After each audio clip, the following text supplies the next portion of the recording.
Hey guys, Jim here with Creative Play and Podcast Network, and here we are again in August. It is now hashtag RPGaDay again for its 8th year. God, it's been so long. Again, we're joining in with all the other tabletop gamers out there to get creative and use the prompts now for RPGaDay 2021 to inspire you guys to all write, vlog, blog, draw cool pictures. This year they're asking for whatever you do, do.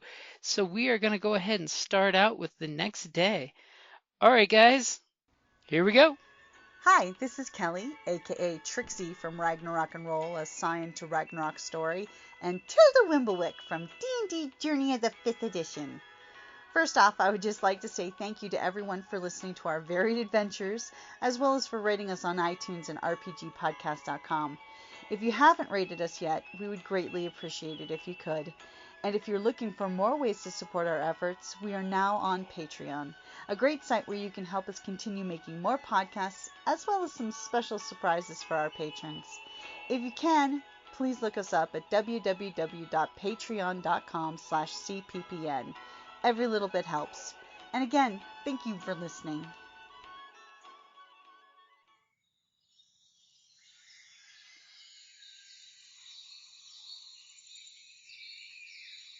Hey, guys, welcome back to RPGaDay 2021. We are deep in the wilderness. So, hi, Kelly. Hello. I didn't know if you were lost out in the wilderness like I was just now. Oh, completely. So today's words are wilderness, listen, heavy, and despair. That goes like really dark all of a sudden. It's like wilderness, we're listening, it's heavy. Despair? Oh, and guess what I just rolled? Oh no, did you roll a despair? Despair. What is this, Star Wars? Exactly. Star Wars, I rolled a despair. Something terrible is going to happen. There you go. So I will, of course, go with wilderness because let's not forget in the 3 pillars of Dungeons and Dragons, exploration is one of them. And let's be honest, the wilderness is the next best thing to a dungeon. Because me personally, I like to do outdoor adventures in real life and in game. And wilderness gives you that unlock of ancient elven forests, fairy infested woods, werewolf infested dark ancient forests like, the Blackwood Forest of Germany, there's What? yeah. And then you've got, the desert. Wilderness is not just one ecosystem, it's all of the ecosystems. Even the ocean could be considered the wilderness. Basically, it's just, The areas that wilds. aren't inhabited by a, in quotations, civilization. Mm-hmm. And let's be honest, how many times we've seen pictures of the wilderness retaking civilization, which that can lead to some total great shots of, adventures of let's go rediscover an ancient blah blah blah off in the Yeah, like wilderness. Dungeons and Dinos. Mm-hmm. That was fun, where we went to that ruined temple that was, hidden in the jungle. Mm-hmm. The Yuan Tai temple that the slaves uprose and took out their masters, or did they? And then like part of the actual wilderness, like the shambling mound and, Mm-hmm. the different types of, it made for a very interesting campaign. The fact that the wilderness itself can be an oppressive enemy or an ally, depending on how you play and how you have skills. Mm-hmm. It's like, let's be honest, if anyone wants to play the background of the Outlander or the class of the Ranger, or worse, the combination of the two, What about you a druid? yes, but the Outlander and the Ranger now can feed the party just by being in the wilderness. True. The Druid has to do spells, but an Outlander Ranger will have no problem keeping an entire party of adventures provisioned from the get-go. Mm. Because that's one of the Outlander's secret things is they can always find food. So it comes down to if you want to keep your group provisioned, the wilderness can be your friend. Yep. However, the wilderness can always be a big, dark, and scary place.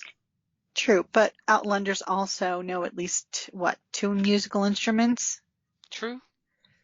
So you have an Outlander and a Bard, and you got a rockin' night. Are you kidding? If you take an Outlander bard, you've got a singing cowboy. Exactly, pretty much. Yippee-ki-yay! Outlander paladin riding his horse with his musical instrument. Give me land, lots of land under starry skies above. It's lawful land. But, as a GM, make sure you embrace the wilderness, because it's cool when you're doing wilderness adventures and the guy who's rolling survival sucks. Because there's nothing cooler than getting lost in the wilderness, because you could totally have an adventure. And a lot of the old D&D adventures, the modules were set up for, there we were in the desert and we got lost and discovered ruins, or we got lost in a storm and had to seek shelter in a cave. The cave happened to be a goblin warren in disguise, Tolkien, or just happened to collapse on the floor and you found that the cave is actually the top of a wizard's tower that got covered with mud and earth and dirt and ages passed in this dwarven ruins. Mhm. The dwarves mine so close to the surface that they've undermined the ground itself. Wilderness can lead to civilization as well as it can lead to ruins and all cool places to explore. Or random encounter where, you're traveling along and, oh no, there's like a small caravan that's in need of assistance. Mm-hmm. And let's not forget, if you're Robin Hood, the wilderness was their ally. They hid in the forest. They embraced the scary superstitions of the wilderness by hanging up some pipes to make ghost sounds that use the wilderness against the city folk. Because think about it, if you're a city guard and you have no survival skill, do you really want to go off into the woods? True. You don't want, you know the roads, but you don't know the game paths. You get into the woods and you get lost in a second. That's where Puck Robin gets you. Yeah, street smarts aren't going to help you in the middle of the wilderness necessarily. And wilderness can also be frozen mountains. Any place you've seen some, X Games adventure go off explore, that can totally be a place you can explore as wilderness. And even in cities, you can have wilderness, like certain parts, like, parks that just don't get seen enough. There's wilderness there. So if you're playing urban fantasy, parks can be super, super scary with the wilderness. True Or enough. or you can totally capture people into the Feywild, which is the ultimate for wilderness.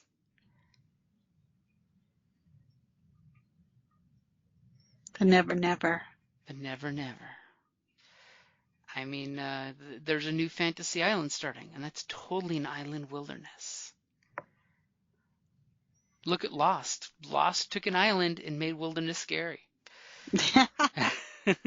Or just confusing. Definitely confusing. Why is there a polar bear here? Polar bear on a tropical island because the random table said it came up polar bear. That's it. The whole time they were just rolling on random encounters. It makes so much sense now. To which I will definitely say, if you are GMing and you have a certain flavor for your wilderness, make sure you take some random charts and put some real world things. They don't have to be hard fights. They can just be simple things like you're in the woods. A deer pops by, and you'll be amazed how many characters will want to kill the stag to show that they're an alpha hunter. I mean, we're not talking just the boys or the girls or the boyish girls and the girlish boys. Everybody, there will be one person in your group that wants to go hunting the stag, which can Yeah, but then the totally druid will be saying no. which can then totally be used because the stag ends up being the golden hind, and then all kinds of shit happens. Ah, The king of the woods. the heart. I mean, and don't be afraid of using cool things in the wilderness, like, spiritual creatures. Like fourth edition was great for the shamans and the druids. That there was primal spirits that defended the woods. Don't be afraid of using stuff like that, because for wilderness there is the scary unknown. I mean, there's a reason why we have all these fairy tales that say you don't go out into the woods. Heck, there's the movie, The Woods. All bad things happen when teenagers go out to have sex in the woods. These are all tropes for a reason, because it's ingrained in our society of civilization is safe.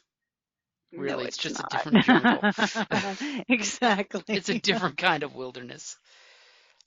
And you can bring wilderness into different settings. If you're doing steampunk, you can have the sewer as a wilderness. Rats and different creatures and different things coming through the sewers. No, that's a dungeon. It's totally a dungeon, but you'd be amazed how many things count as dungeons. Yeah, but I don't count a sewer as wilderness. Now, I don't know, that's pretty much wilderness, I think, takes place, In the in wilds. the open, so to speak, not in a cave or a dungeon, because those are, although I guess caves can be a wilderness of sorts, but Its own ecosystem. Underdark. exactly. But anything that's like man-made, I would think, is more of a dungeon rather than a. But see, you could even have an underground dwarven community being overtaken by the wilds of Underdark. Rust mold, different Ugh. shriekers, different things that have broken through the barrier between civilization and the wilderness. Isn't that how we got the Drugar? Yeah, well, the mind flayers didn't hurt with that, but Yeah. that's the wilderness of the. No, they're not from the wilderness. They ain't natural. Ain't they're nothing from the natural about them. they're from the other side. Yeah. But yeah, wilderness is a great tool, and also as a GM for starting your group, there's many reasons to get out into the wilderness. You can be paid to explore, paid to rescue. You can be banished. Being declared outlaw and banished is used to be considered like one of the worst punishments in ancient societies, because Hmm. you were expected to go out and die in the wilderness. Yep. For those of us who love to watch alone, watching man fight wilderness, wilderness is an oppressive bitch. It tries to kill you at every chance. Yeah. And there's nothing worse than when your players are in the wilderness and they lose tools. And that's why tools are very important for D&D. Losing your tools suck. That's like What's in being your backpack? There's a reason why the Explorer's Pack is different than the Dungeoneer's Pack and the Thieves' Exactly. Pack. Yeah. Definitely make sure at least one Explorer's Pack is in every group. So I definitely think I'm hearing the sounds of the wilderness coming back. And I think the word for tomorrow is think.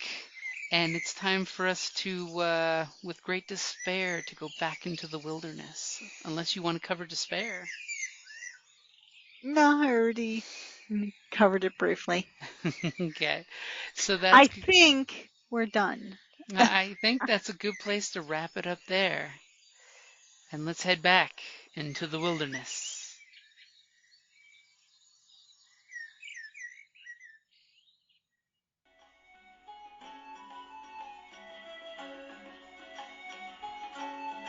Thank you for listening to the Creative Play and Podcast Network. And feel free to enjoy our other shows, such as D&D Journey of the 5th Edition and Scion Ragnarok and Roll, a Scion hero to Ragnarok story. Thank you for listening.